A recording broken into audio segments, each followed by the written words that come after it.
Chapter 4 में आगे देखते हैं। Rebuilding a world economy post war era. Second world war शुरू हुई सिर्फ केवल 20 साल बाद फर्स्ट वर्ल्ड वॉर के।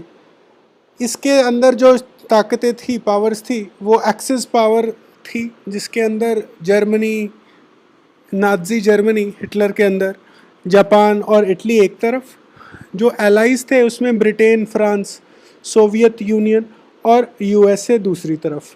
जो ये वॉर थी, लड़ाई थी, ये 6 साल चली और इसके ज़मीन, समुद्र, हवा, सब जगह पे जो डेथ और डिस्ट्रक्शन का भी एक नई सीमा इन्होंने तोड़ी। 60 मिलियन लोग यानी 6 करोड़ लोग, जो कि 3% दुनिया की पॉपुलेशन थी 1939 में, 1939 में, वो मर गई इसके अंदर, और कई और मिलियन से 10 लाख और की को इंजरी हुई। पिछली वॉर्स के से अलग इस लड़ाई के अंदर जो मौतें थी वो बैटलफील्ड के बाहर भी बहुत हुई। वहाँ जो बहुत सारा एरिया यूरोप और एशिया का जो शहरों का के अंदर लाई करता था, उसे डिस्ट्रॉय किया गया एरियल बम्बार्डमेंट से, यानी हवाई हमले से। रिकंस्ट्रक्शन जो थी उसको तो कई दशक लगने ही थे, वो तो इतनी आसान कभी होनी ही नहीं थी। जो दो इम्पॉर्टेंट कंक्लूजन निकल के आए इससे वो थे कि पहला, यूएस निकल के आया एक बड़ा शक्तिशाली इकोनॉमिक, पॉलिटिकल और एक मिलिट्री पावर वेस्ट के अंदर, और सोवियत यूनियन निकल के आया दूसरी तरफ।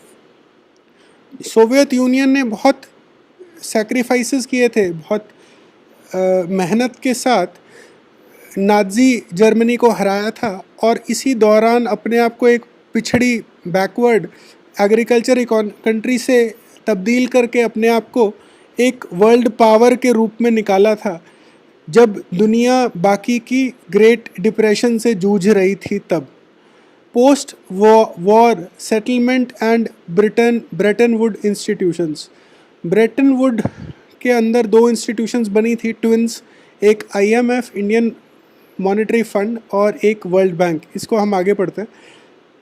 जो इकोनॉमिस्ट और पॉलिटिशियंस थे उन्होंने 2 तजुर्बे निकाले, 2 लेसन्स, 2 सबक सीखे इस सारे दौरान में। पहला कि मास प्रोडक्शन अपने आप में सस्टेन नहीं कर सकती, अपने आप में कामयाब नहीं हो सकती बगैर मास कंजम्पशन के, जब तक लोग उतनी चीज़ें खरीदते नहीं हैं।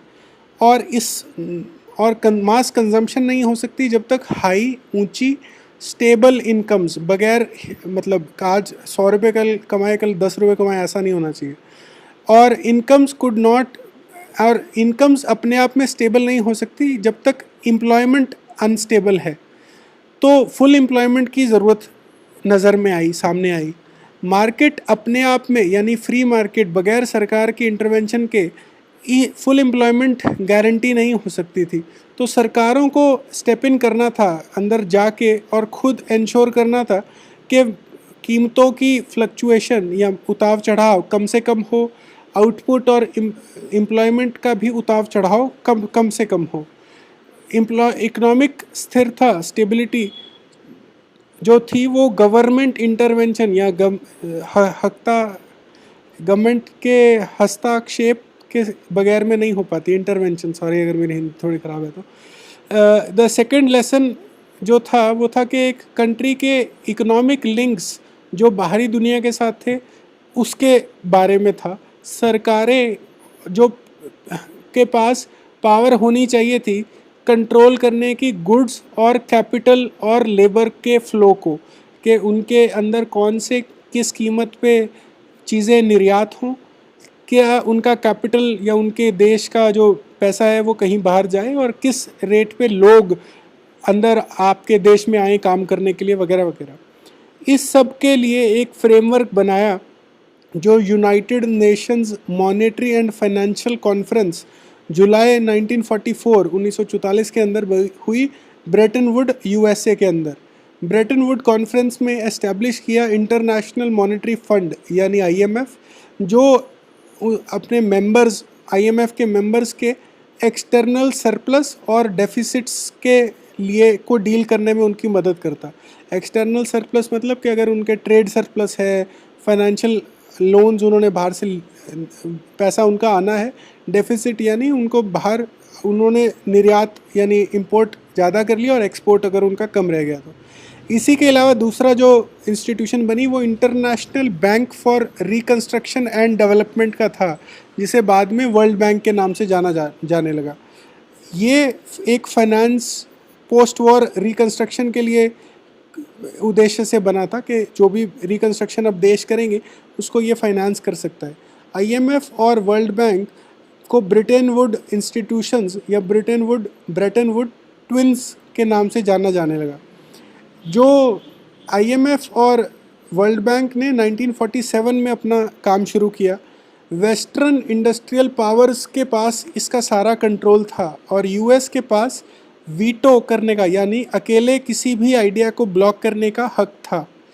इंटरनेशनल मॉनेटरी सिस्टम जो लिंकिंग नेशनल करेंसीज और मॉनेटरी सिस्टम का एक सिस्टम बन गया।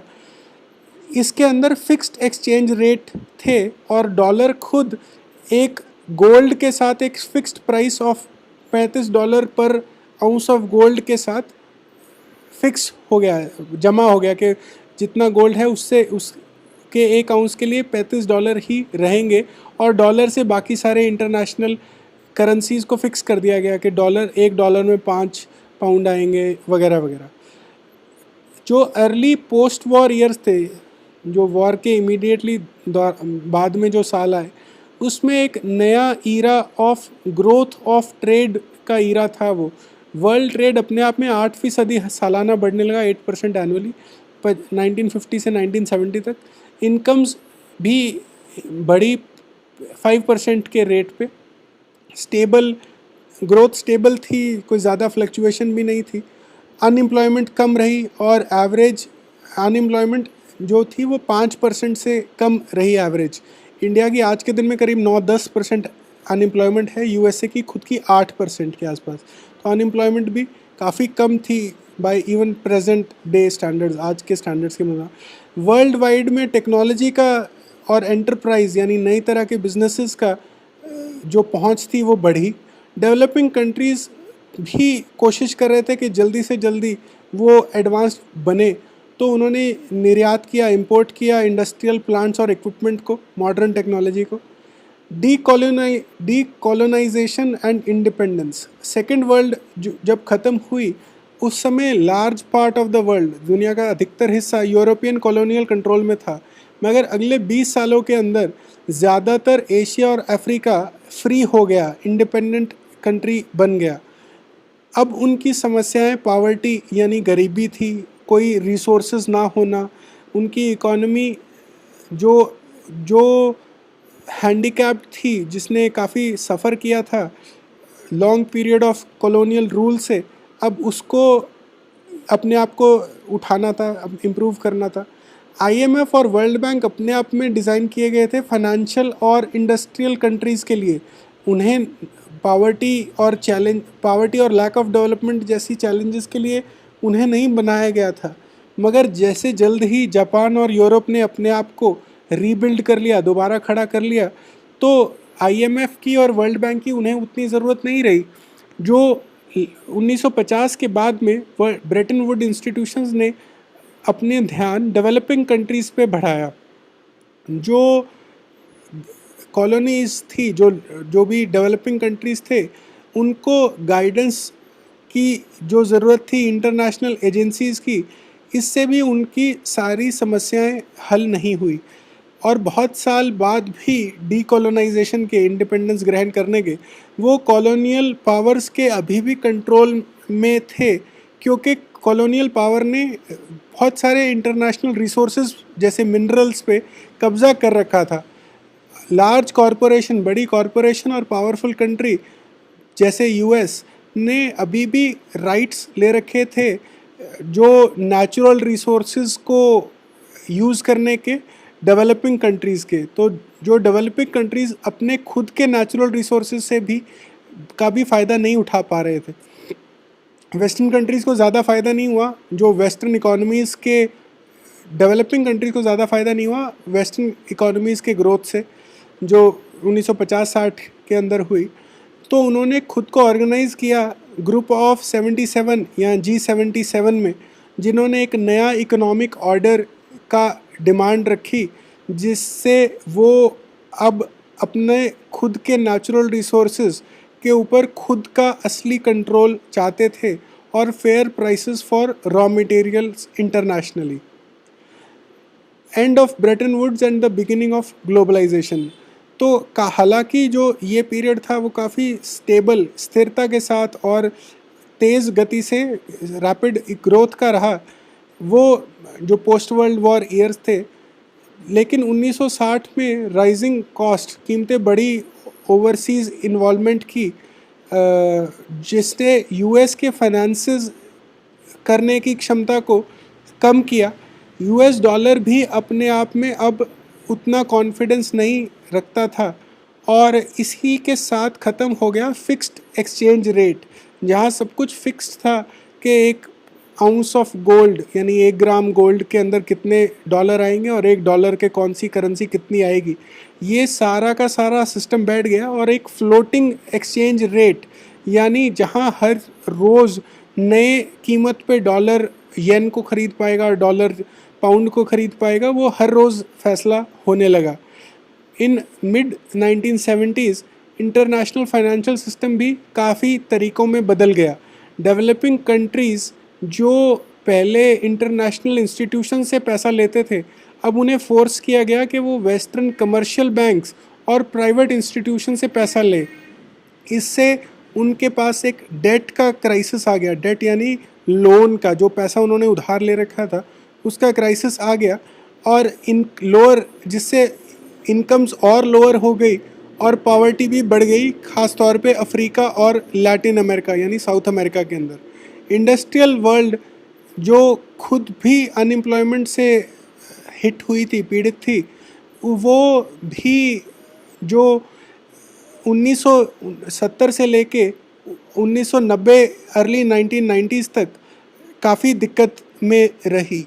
जो MNCs थी, उन्होंने 1970 के बाद में अपनी प्रोडक्शन जो थी वो लो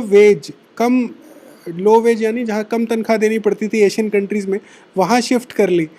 चाइना भी जो खुद कट ऑफ था 1949 की अपनी रेवोल्यूशन के बाद से, वो भी कम्युनिस्ट कंट्रीज़ जैसे सोवियत यूनियन और ईस्टर्न यूरोप के कंट्रीज़ के अब वर्ल्ड इकोनॉमी में दोबारा दाखिल हो रहा था।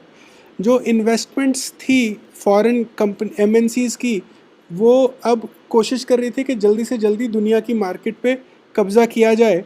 और आज भी आप देखो तो आपको कितना मेड इन चाइना का टैग नज़र आता है। वो इसीलिए क्योंकि इंटरनेशनल कंपनीज़ ने अपना मैन्युफैक्चरिंग चाइना में शुरू कर ली थी। इससे जो रीलोकेशन ऑफ इंडस्ट्री हुआ, लो वेज यानी जहाँ सस्ते वर्कर्स मिल जाते थे वहाँ के ऊपर, ये वर्ल्ड ट्रेड और कैपिटल फ्लो को इसने काफ़ी बढ़ावा दिया। और जो दुनिया की आर्थिक जोग्राफ़ी थी, वो इकोनॉमिक लैंडस्केप, वो भी काफ़ी बदल गया। और इंडिया, चाइना और ब्राज़ील जैसे कंट्रीज़ के अंदर काफ़ी तेज़ इकोनॉमिक ट्रांसफॉर्मेशन होने लगी, इकोनॉमिक ग्रोथ।